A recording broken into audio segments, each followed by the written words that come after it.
In a world that can be challenging, and at times unpredictable, it's hard to find moments to focus on what you need. Join Stephanie James on The Spark as she guides you to use your inner flame to ignite your best life.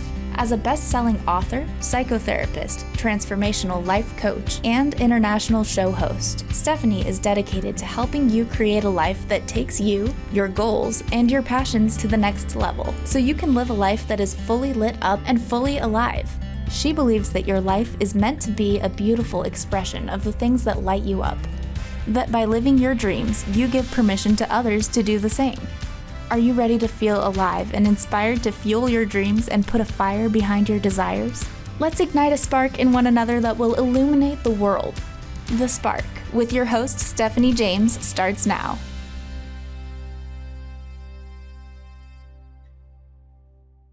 Welcome to The Spark. I'm your host, Stephanie James. Thank you so much for being here with us tonight.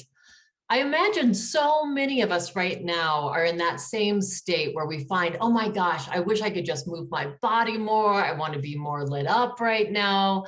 I got to get this energy moving. What are you doing to light up your life right now? What are you doing to get the spark going?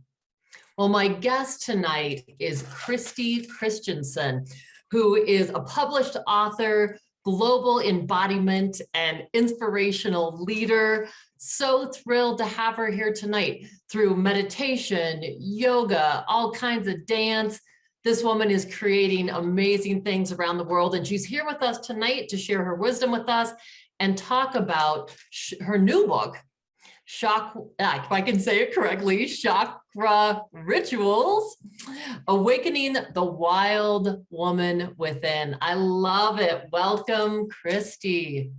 Oh, it's such an honor and a pleasure to be here. And I loved hearing your intro because I know we're new friends, we're just connecting, we're just getting to know each other. But right away, I was drawn to your Ignite the Spark because that's so much actually about what my work is all about. So hearing it, it just made me like laugh inside a little bit or tickled me inside of like, oh my gosh, that's exactly what I am trying to do to help women all over the planet get into their bodies, ignite their power, ignite their fire to live their best, most beautiful life. So it's just, I love the attunement and the alignment on so many levels. Absolutely. I knew that from the moment I met you, Cristi, just that lit up spark that is you, that comes through you. And, your story is really interesting. And I want to share it. Can we talk a little bit about, you being 16 years old and you were an Olympic hopeful. Talk about what your journey was like and how your life changed. Ooh, I'm happy to. So I was training for the Olympics in the sport of platform diving. I willingly threw myself off a concrete surface that was 33 feet up in the air, flipping as many times as I possibly could, trying to get in the water with as little splash as possible. So needless to say, I was a very driven young girl. I, watched the Olympics when I was, 4 years old, and I told my mom that's what I wanted to do. And it was just the spark that really charged through my life all the way from when I started training at 8 years old until 24 years old, when I broke my back for the third time. And every time I got hurt, I just imagined that my story of success was going to be that much bigger, of like, look what all she overcame. Like I never let it stop me. I just thought it was something that was going to, here's one more thing I have to overcome. Here's one more thing. And then I'll get there. Then I'll get to this place and that I've been striving for and focusing on for so long. Well, with that final injury, my doctor told me, I went to many doctors to try to get a different answer, but I was told I was going to be walking with a cane by the time I was 30. I was told if I wanted to have kids that I would not be able to lift them up and carry them around. And now I'm 44 years old and I'm dancing and I'm surfing and I'm doing all the things in the world. So that was not the prophecy, but that ended what my whole life's journey was, or what I thought it was. And I felt like a failure. I lost who I had no idea who I was. I really thought my life was over. As simple or as weird as that might sound, I really thought, okay, well, I don't know what else I'm good at. I don't care about anything else. This was it. And I fell into a depression, and then that depression would like basically slingshot between depression and anxiety. From like, am I really going to be walking with a cane at 30 if I can't? This body has been my vehicle for my whole life in terms of like my expression has been through movement. If I'm really not able to move in the way I want to, what is that going to do to me? And through this journey of healing and being in this place of really being brought to my knees, I was brought to my first yoga class. And it wasn't the asana that actually got me excited at first, the poses. Being an athlete at that level for so long, I've done every kind of movement under the sun. So it wasn't like, ooh, this is cool. And there was a lot I still couldn't do, but it was really the attention to the breath, this practice that was guided breath, inhale, reach your arms up, exhale, fold forward for 90 minutes. Back then, yoga classes were 90 minutes. And every move was instructed, inhale, exhale. And I just remember the first class, and it kind of put me in like this hypnotic trance. And all I could think about was like, oh my gosh, I've never paid attention to my breath. And how much that could have helped me standing 33 feet up in the air, on the tips of my toes in my competitions when often anxiety did get the better of me, and how much this practice would have even just supported me that way. So long story long, I continued to go with the practice just off of curiosity.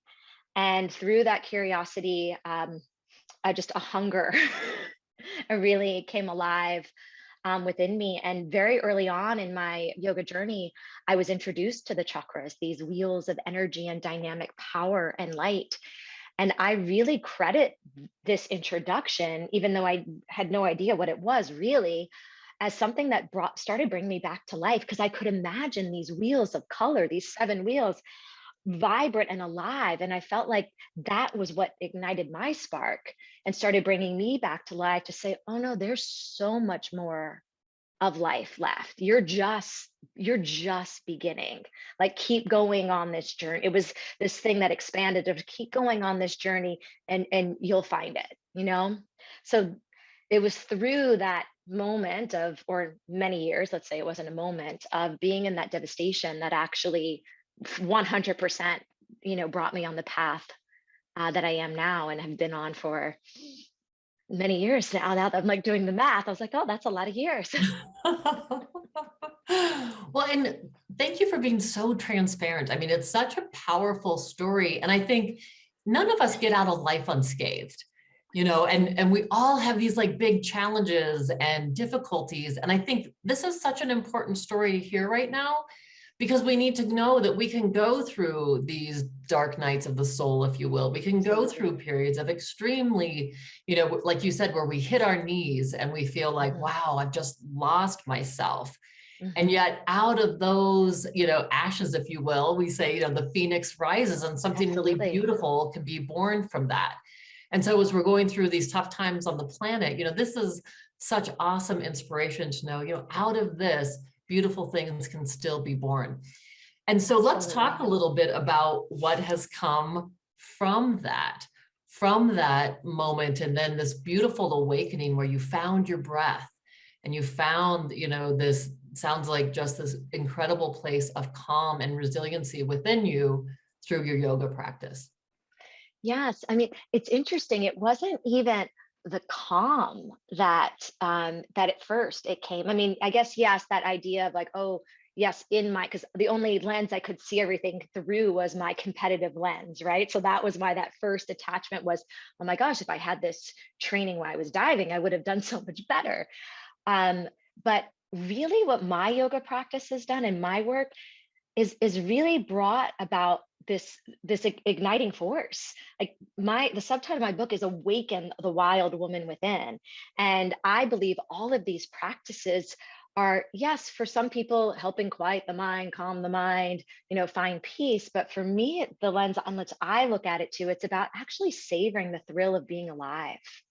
Like, And being able to have the strength of your vessel, of this container, to hold all of that energy of what it is to be a human.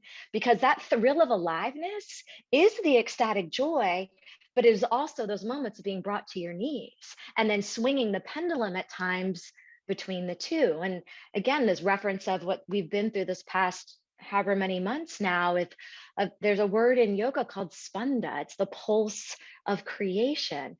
And with every expansion, there's actually even a bigger contraction. And then from that like depth of the contraction, then we can actually expand and get bigger and take up more space and transform. So there's this pulse of life. And what I just feel like the pulse we're in right now is really, we're going in, we're going in, we're going in.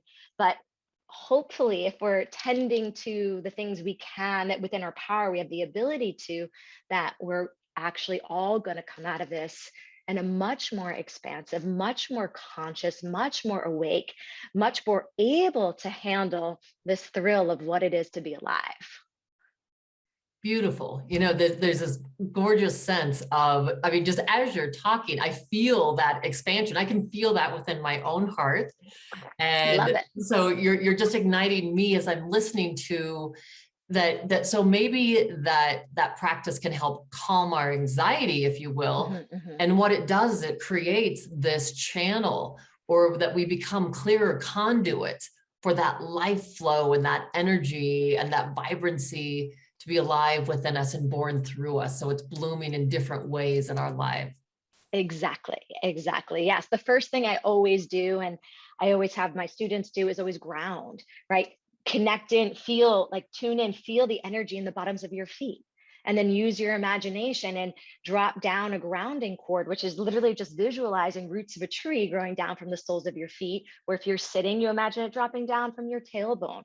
So we always ground first, so we can plug in, we can plug into the earth, we can plug into this idea of being connected to this larger body. So we are held and we can stay in this container of the body. So as the energy begins to get activated, that it doesn't turn to anxiety, but we can release what we don't need and then activate what's going to help propel us forward in whatever unique way that we want to. Well, thank you. And you know, the other piece that I love of what you said is that whole thing of, it's not ignoring though the negative or the shadow emotions or the things that, you know, it's like when we contract, it's almost like, okay, I'm with it. I get it. I'm feeling what's there. And then from that place, I can expand and release. Absolutely. And from the yoga perspective, there's no shadow emotions. They're all different flavors. They're all the different tastes of life. And suffering happens when we don't actually appreciate the tastes of all the flavors and what that emotion or flavor is trying to teach us. It wants to emote out for us to heal, right? To learn another lesson, to, again, come into maybe a higher vibration of consciousness, to actually be with our anger versus to suppress our anger, or have a healthy embodied relationship with our anger. I just mentioned anger because that's an emotion that typically women can struggle with, or feel like it's bad and I'm a woman, I shouldn't get angry, or have been told that.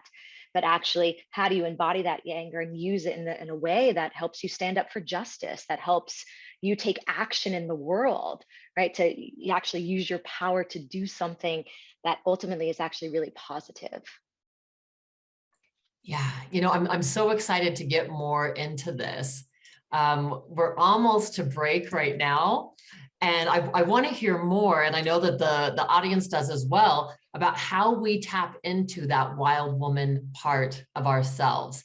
And I know you're specifically a voice for women. And I imagine, you know, I think about Don Miguel Ruiz's book, The Four Agreements. And he talks about our wild nature, that we're all born with that. And so sometimes it feels domesticated out of us. And it sounds like this is such a beautiful way to return to that wildness in each of us. Absolutely. And it can be wild person. It doesn't have to be wild woman per se. Just that is the lens in which I share from in my book specifically, but it can apply to whatever however you identify, for sure. Well, I can't wait to talk about this. Excited to have you all with us. Thank you so much, listeners, for joining us.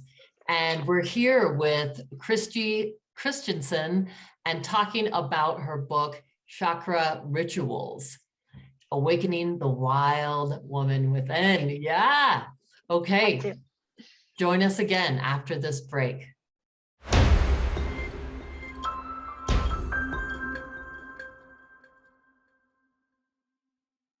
Welcome back. I'm Stephanie James. So glad to have you here with us.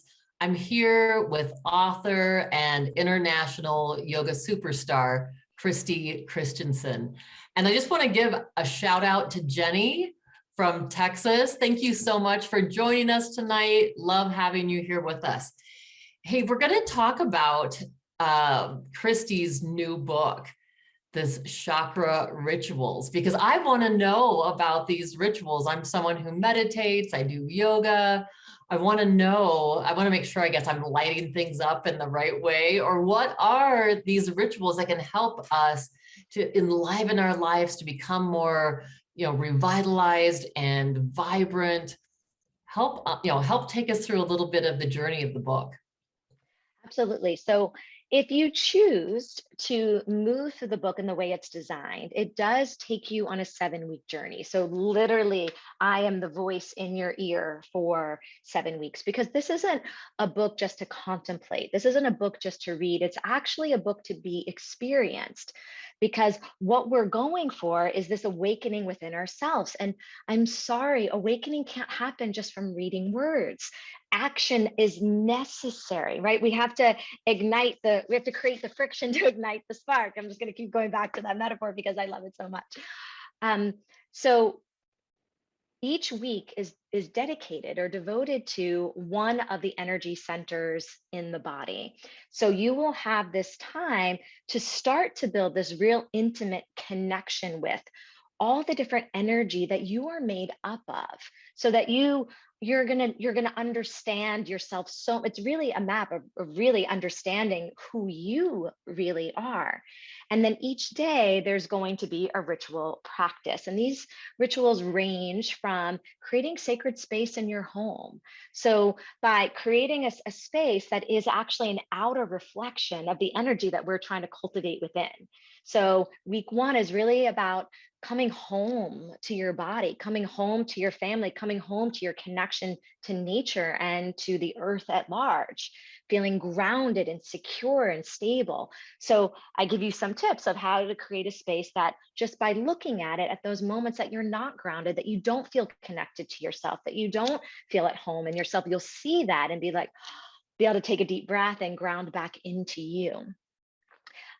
Day 2, we're going to do a mudra practice, which is the yoga of the hands. So igniting the energy, and also it brings in elements of the physical body as well. Day 3 is a breath practice. So we're going to learn you're going to learn 7 different mudras, 7 different breath practices. And then on day 4, we go into a movement practice that I call body prayers. So I designed a short vinyasa sequence. You can think of it as like a chakra salutation. If you do yoga, we have the sun salutation. So I created a short chakra salutation for you, again, to be engaging with that particular energy. And then the day 5, we have a meditation practice, and day 6 is something I call an embodiment ritual. And those kind of stretch outside of the gamut of everything that I just shared. And then in addition to that, I share writing contemplation daily. So for me, writing has been a place where I've just been able to be 100% authentic and real and honest, more so than anywhere else in my life, because it really is just between me and the page. So it's been such a time to really dig deep and connect. And so I've found that as such a powerful tool that I invite you into that with me. And I share a gamut of questions. So at the end of the day, I want you to know that ritual is really just anything you do with heart, anything that you do with devotion. And just like the chakras, rituals serve as a bridge between our inner and our outer worlds. They make the intangible tangible. So that's why they bridge together so beautifully with this system of energy, so that you, again, are going to have this really lived experience of the energy of who you are. And Cristi, what have you noticed in your own life that has been the result of utilizing these rituals? Oh my gosh, everything. Rituals are my foundation. The rituals itself are my container that I come back to every day. And that's the place it's from there that I build my resiliency, because I'm taking time in my life. And just so you know, because some of you at home be like, oh my God, this sounds like a lot of work. How much time does she think we have? I actually designed the book in a way so that 5 to 15 minutes is what I'm asking of you every day. Yes, if you have more time, great. But I wanted to create something that no matter how busy you are, that if you really want to do this, like, you're going to figure out how to do it, and it's not going to be that big of a deal. But so much of this life for me is connecting into what is larger than me, connecting into my relationship with the divine. And the divine can mean so many different things. So I don't want you to get hung up on what that word is. For some people, it's cosmic intelligence. Some people, it's the sun, the moon, and some people it is God or Jesus or Mary. I don't care what your name for universe, consciousness, whatever. But for me, life is about coming into relationship with the divine, coming into relationship with spirit. And just like any relationship we want to build in our life, we have to make space for it. We can't just pray when something bad is happening and expect to see something happen right away. We can't expect, one day to be really anxious and then do one thing and think our anxiety is going to be gone forever, right? So my rituals are how I make time every day to commune with spirit, to commune with the divine, to invite the divine in so that I can be in co-creation with the divine in my life. And without these rituals, I'd be a hot mess. I mean, I will be transparent. Like, I teach this stuff and I write about this stuff because I need this stuff. This is how I can be who I am in the world. This is how I can have the energy that I have. And this is why I can talk to you so animated and so passionate about it, because this is the medicine that feeds this the whole thing. So it is transformed every level of my life. And to also be very clear, it doesn't mean I don't have bad days. It doesn't mean that I still don't have those times where I'm brought to my knees, because I certainly do. But it's at those times I dig even deeper into my practices versus avoid them. Thank you for sharing that as well. I think that that's such an important thing when we're thought leaders or change makers in the world. A lot of times people think, oh, you've got it all figured out. You have the answers. And I always say, we don't have it all figured out. As long as there's breath in our bodies, we're going to continue to experience the challenges and difficulties that life presents, and it's okay. It sounds like, though, when we have this place where we can continue to come back to, we have these rituals in our own lives, what starts to happen is that becomes the safe place. It becomes this sacred place we can continue to return to no matter what's happening in the external world. And we come to that place, and that's where we ground. That's where we connect. That's where we feel into this higher sense, like you said, whether you call it the divine, spirit, God, whatever that is, the higher self that we can truly connect with, and that can help guide our lives and infuse our lives with that sense of resiliency and that sense of just like, okay, yeah, we can make it through whatever it is. We have just this well within us, and we're being held. Absolutely, 100%. And I believe that all practice is cumulative. So if you're showing up day after day, again, even if it's for 1 minute, 5 minutes, like you're building this well that actually then can be your nourishment in those times, and just be like this embrace, like that can hold you in those times where everything around you is shaking. And I'm curious for you, what is your, a lot of times people have a morning practice, and I know I do. My morning practice is kind of like what you were speaking of, this place where I can just return. And I know Yeah. every day that's where I can come.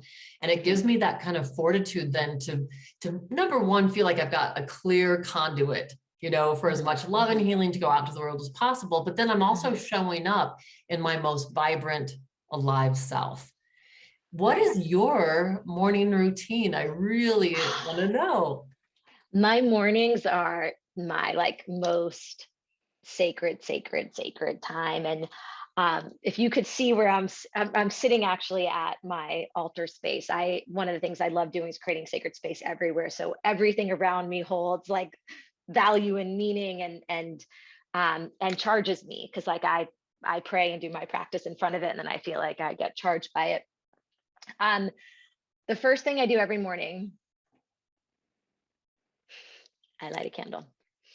And you're gonna laugh because I always say this, but it's literally this.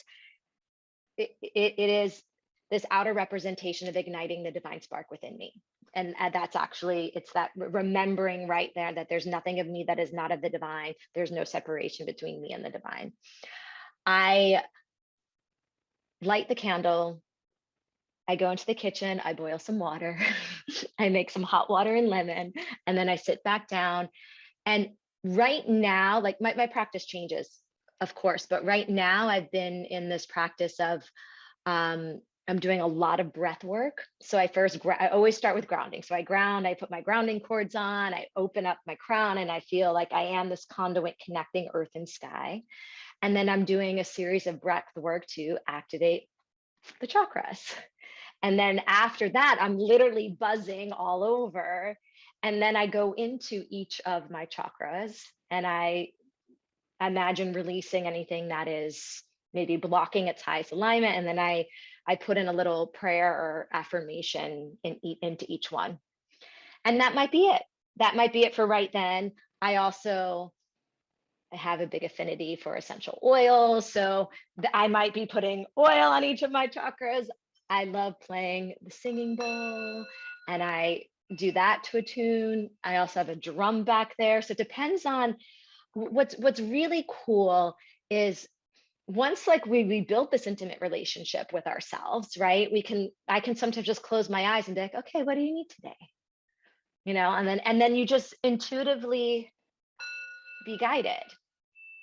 But it always starts with some kind of prayer, some kind of communion. And then I move. I have to move. And sometimes that's yoga, sometimes that's dance, sometimes it's a blend of the two, or sometimes it's jumping in the ocean and going for a swim, or I'm fortunate enough I'm based in Los Angeles, so I can pretty easily do that, or I can go up and go onto the mountain and go for a beautiful hike. But it also depends on how early my first meeting is or my first class is of how luxurious I can be with all of this. But everything I share in the book is something I use in my daily practice. So it's a combination of, I love mudra, so I had to share that, but that becomes part of my meditation. It comes part, I'm using them when I'm breathing. I'm taking all these things and kind of weaving them together. And after you move through my book in these 7 weeks, you'll be able to do the same thing, because you're going to find, what works for you. Well, and it feels like your book is one of those that you might do for 7 weeks and then see how much you integrate, and then go back and do another 7-week course, you could keep going with it if you chose. You could totally keep repeating it like that. Or anytime you're like, you know what, now how people do a cleanse and they're like, okay, I've been eating too much cake or French fries or whatever. It's been a while. Let me do a cleanse. And this is like the energetic cleanse, so to speak, you could say. The other way you can use the book after you go through it the first time is you check in with yourself, almost similar to what I was just saying. I'm like, okay, like what energy do I need today? You know what? I have a big important meeting. I want to be clear in my voice. I want to be able to speak my truth. I don't want to back down if someone gets in my face. Okay, I know now I know that's related to my third chakra, my power center, and my throat chakra, my voice. Let me go in, and what practice can I do today to like really align me to help support me in my day. So it could even be used like that once you have this baseline, understanding too, which is, I think, super cool. It's so cool. And I love there's this element of developing, not just deepening your relationship with the divine. I'm also hearing that you're really deepening a relationship with yourself. Oh, for sure. Truly learning how to tune in. And and I talk about this a lot. I feel like when I'm being interviewed and even on the show, talking about how do we become and grow a loving relationship with ourselves? How do we truly befriend ourselves? And if we were making friends with someone else, one of the things in being a good friend is we would actively listen, right? Absolutely. We would literally Absolutely tune in. And so I'm really hearing that beautiful piece of this, that it's around attunement. Absolutely. I'm so glad you said that, because this is a journey of self-love, 100%. And it is a journey of listening, of waking up consciousness, paying attention so that you have the power to make different choices, right? If we don't listen, if we don't pay attention, or we're awake or asleep in ways that we don't realize yet, right? We can't change. We're just caught in whatever those habitual patterns, or how all those things that we say of like, oh, I've always been like that, right? Or I've always eaten like that, or I always spoke like that, or whatever your always is. But as different lights turn on, then, and we're listening and we're paying attention, we're like, oh, when I didn't do it that way, I actually felt really good. Or I realized I could actually feel what I was feeling. I could feel that I was happy, or I could feel that I was sad, versus just kind of being numb or disconnected. And then noticing the difference and be like, oh, when I'm numb and disconnected, what's going on? Right? It all just becomes, it is a totally 100% a map of healing, of awakening, of transforming physically, mentally, emotionally, spiritually, but ultimately of your full integration, your full wholeness, and coming alive in everything you've been equipped with. Just phenomenal. Just phenomenal. I love this. I am so excited for people to read this and start integrating this, because one of my big messages has always been your healing matters. Each one of our healing matters. And this is such a beautiful portal, Cristi, to really deepening that journey and really honoring ourselves. And like you said, I love it, really tuning in. And I'm wondering for you, as we're getting ready to go to our next commercial break, when you tune in to yourself and you're getting those messages of, this is what I need to do today to take care of myself, what do you notice about then how you show up in the world? Well, I'm more clear, I'm more focused, I'm more connected. My energy is focused versus dispersed all over the place. I'm able to deal with any adversity that comes in my direction, or anything that was unexpected. That, like, even tonight, I didn't know we were going to be on camera. And if we're not connected and grounded, it might sound silly, right? But that could really throw someone off and be like, I'm not doing it, or whatever. Or you're just like, oh, okay, here we go. I hope the background's okay. And I know that's a silly example, but nothing goes the way we plan. And so I just find that I'm giving myself the opportunity to put my best foot forward. And it doesn't mean I don't stumble and fall, because I often do.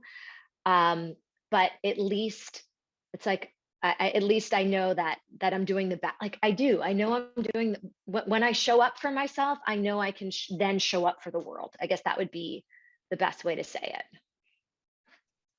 Absolutely beautiful. Join us after this break for more of this amazing continued conversation with Cristi Cristensen.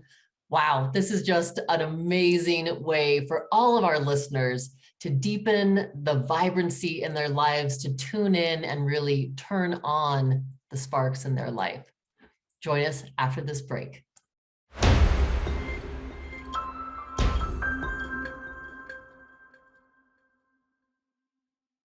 Welcome back to The Spark. I'm your host, Stephanie James, And I am here with Cristi Cristensen.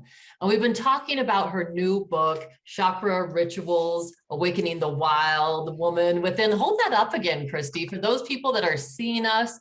Such a beautiful book. I love all those colors. Yay. Yeah. It's a vibrant It's such book. a gorgeous book. Yeah, it's such a vibrant book from such a vibrant woman. I love it.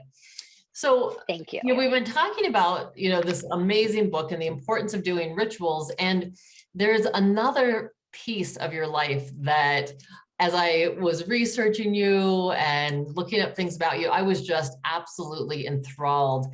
This whole fusion of dance and yoga, where you're having DJs doing live house music, and it just looks like people are just partying their pants off. They look like they are having so much fun. Tell us about the inspiration for that. Tell us more about this event, these events that you do. Yes, I'd love to. So pre my training and diving, so literally by the time I could walk, I was dancing.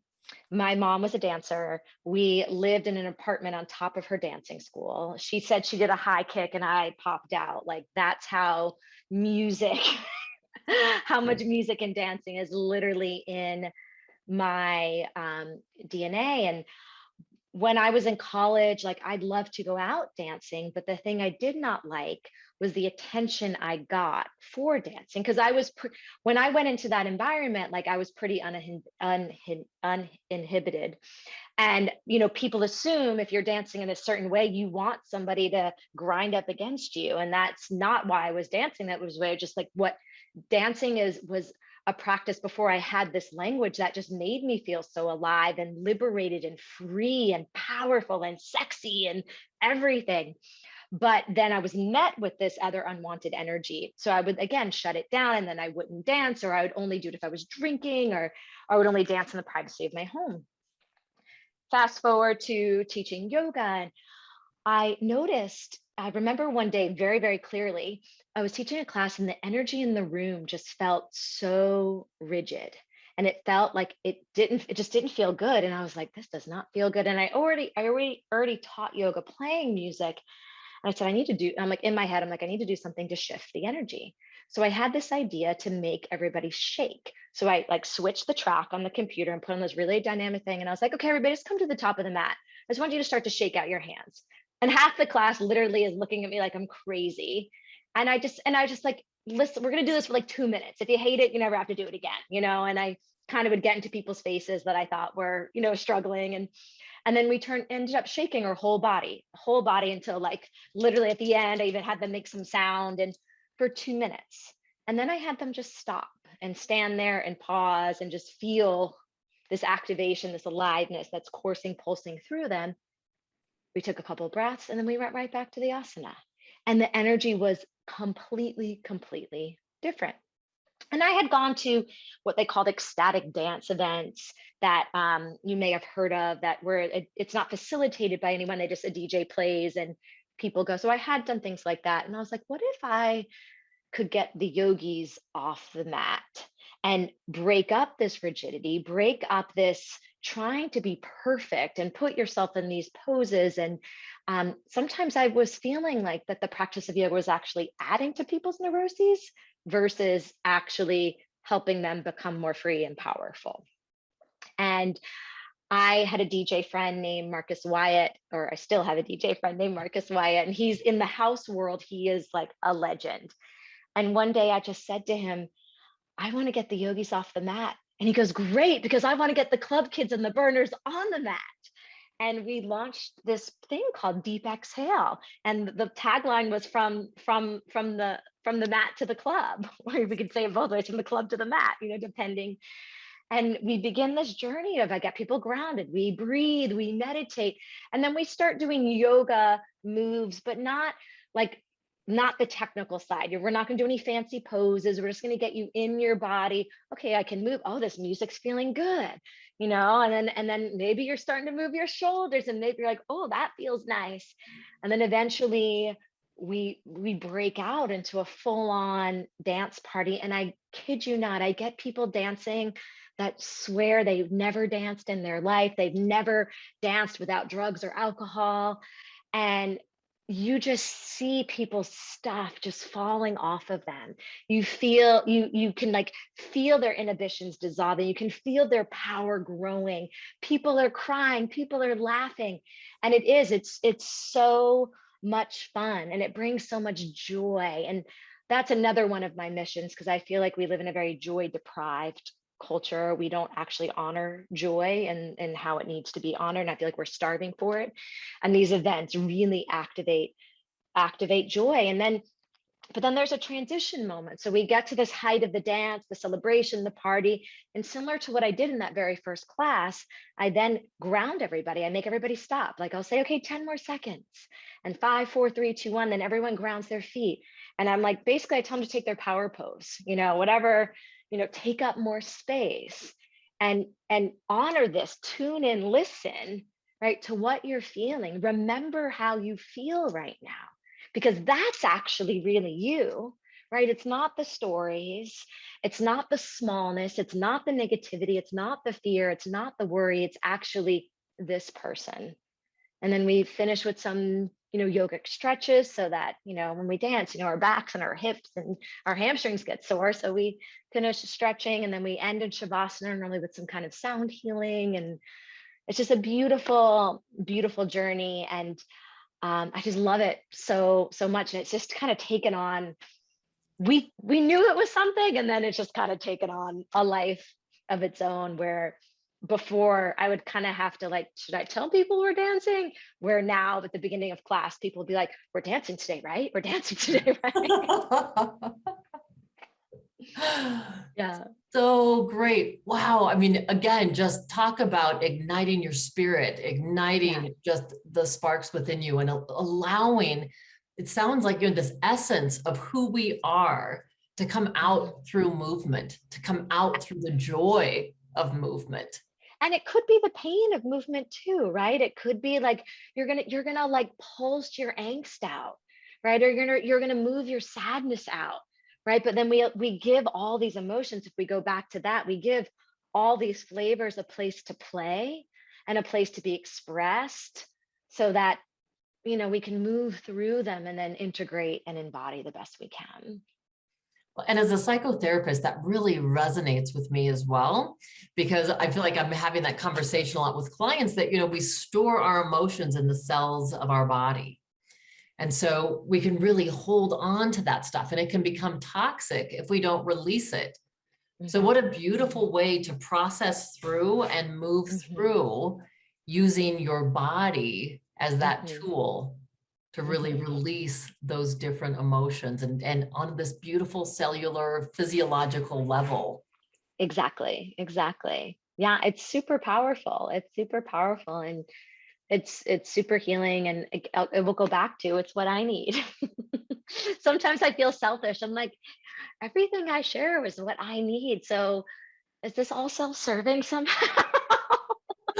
Well, and it's also very, very beautiful, because it's what we all need. Yeah. Number one. And of course you need it. And I find that that's the same for me, Cristi, when I learn something new and I embody it, and it's so beautiful within my own practice or within my own life, I can't wait to share it. Right. And so the fact that you're sharing these things that really work in your own life, in the lives of your clients and your students, I mean, that's the true gift, right? So it becomes this beautiful infinity sign that comes out from us, and then this beautiful healing and energy and love that comes back to us and flows out again. So I love that. Love that. Yeah.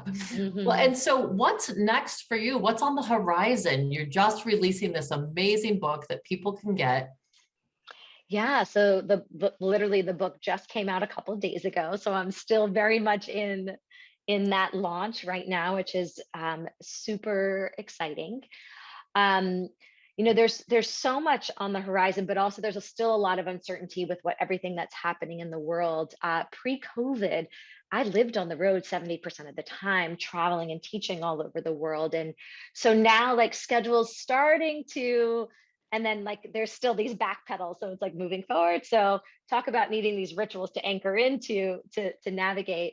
but I'll be back doing in-person events soon, back starting to plan retreats and programs in person for 2022.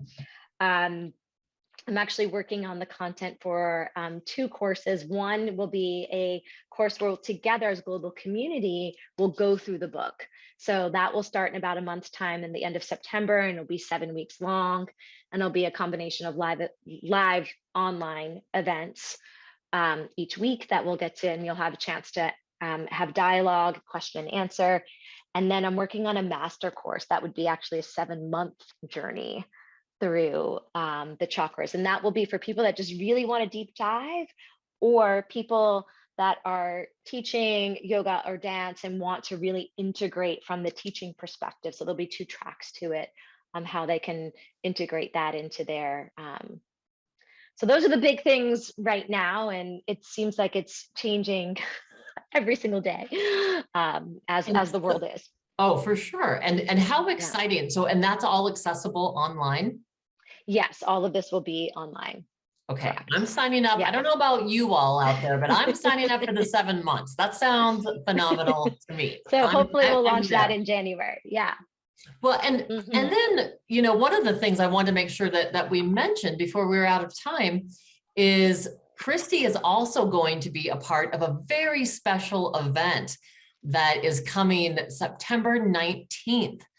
And it's an online event called What We Need to Know Now, Living Wisdom for a Changing World. And it's with 22 thought leaders, change makers, and wisdom keepers, literally all around the globe. We have people from Switzerland, and we have people from Romania and India, Australia, Canada, all over the US. All these people that have a joint mission, which is also putting love, healing, raising consciousness, raising our vibrancy, and giving us resiliency and truly empowering us in this time. And what people are sharing is 3.5 hours. Instead of 3 days of a summit, this is 3.5 hours of condensed wisdom, the essential message to really help transform our lives right now. And so Cristi is going to be a part of that, doing some of her amazing movement with us. And can you tell us just a little sneak peek of what you might have in store? Absolutely. And I mean, what's so beautiful about this event is that we're all basically sharing micro practices, right? About 10 minutes in length. So we're going to actually do a practice together. I'm going to get you moving, and it's going to be something that you're going to be able to continue to do. And it's so important at this time that we've been in this, I want you to remember, we've been in this contracted space. And with that sometimes comes restriction and comes repression. So I'm going to help you get out of that space, open up all these power centers, right? Get the energy moving and flowing, and really ignite the power of who you are. So it's going to be super fun and supercharged. I'm sure you could have guessed that. Absolutely. So exciting. And so if you want information about this event, it's a absolutely 100% free event. We just want to share all this incredible wisdom with the world. And so you can get more information and get on the mailing list right now at stephaniejames.world. If you sign in for the free visualization, which is Ignite the Sparks Within, you will automatically be on the mailing list. So you will get the registration as soon as it is opened. And we're just so excited to have you join this global tribe. So yeah, Cristi, it's such an honor. Thank you. Thank you so much. And I'm so thrilled that you're with us. Tell us, how can people get a hold of your book? How can they get a hold of you? You could basically buy my book anywhere where books are sold, from the big conglomerates, from Barnes & Noble to Target to Amazon, or you can support your local bookstore. There's an amazing site called IndieBound that will find local bookstores in your area, which is incredible. My website is my name, CristiChristensen.com. And everything about me you can find there. I'm very active on Instagram. I share lots of free content. I'm very engaged at Cristi Cristensen there, and you'll find everything. And I would love to hear from you. I'd love to support your journey however I can. And I can't wait to be a part of this beautiful conference next month. Cristi, thank you so much. You are absolutely a joy, a delight, and what an amazing light that you're shining and sharing with this world. Thank you so much. Thank you. Thank you. Thank you. Thanks for tuning in to The Spark with Stephanie James. Remember that you already have what you need to live a life that is fully lit and fully alive. You're already holding the flame. Now it's time to ignite your best life. Learn more at stephaniejames.world. That's stephaniejames.world. And tune in next week at 6 p.m. Pacific, 9 p.m. Eastern, only on transformationtalkradio.com. Shine on!